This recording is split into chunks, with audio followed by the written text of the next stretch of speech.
Bienvenue sur votre chaîne préférée d'information en temps réel, la tempête de l'info. Avant de commencer, n'hésitez pas à vous abonner à la chaîne et d'être courtois dans les commentaires.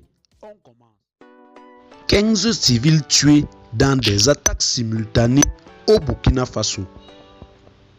Depuis 2015, le Burkina est pris dans une spirale de violence perpétrée par des groupes affiliés à l'État islamique et à Al-Qaïda qui frappaient déjà le Mali et le Niger. En effet, 15 civils dont 3 supplétifs de l'armée ont été tués dans des attaques simultanées de djihadistes présumés samedi dans l'est du Burkina Faso, a appris mardi l'AFP de sources locales et sécuritaires. Ces attaques simultanées et synchronisées ont eu lieu dans 2 quartiers de Diapaga, chef-lieu de la province de la Tapoa dans la région de l'Est, et ont fait 15 morts, a déclaré l'AFP, un habitant de la région. Une attaque et un bilan confirmé par un représentant de la société civile de la province. 15 personnes, dont 3 volontaires pour la défense de la patrie et 12 civils, sont tombés sous les balles. Assassins, des hommes sans foi ni loi qui ont mené cette attaque, indique dans une note écrite un porte-parole d'organisation de la société civile, Kondia Pierre Lonly.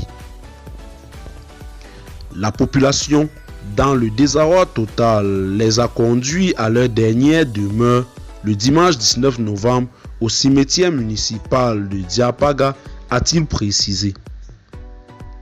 En hommage à ces hommes tombés, les armes à la main, une journée ville morte sera observée sur toute l'étendue du territoire communal de Diapaga ce mardi, a-t-il indiqué, en précisant que marchés, écoles et tous les services publics resteront fermés.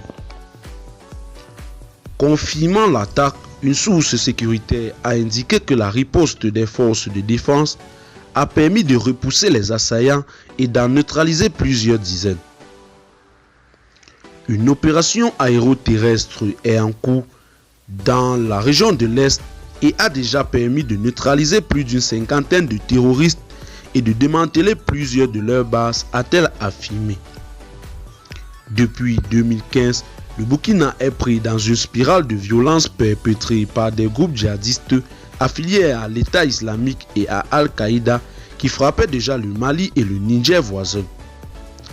Elles ont à ce jour fait plus de 17 000 morts civils et militaires depuis 8 ans, dont plus de 6 000 depuis le début de l'année 2023, selon l'ONG ACLED, qui répertorie les victimes des conflits dans le monde.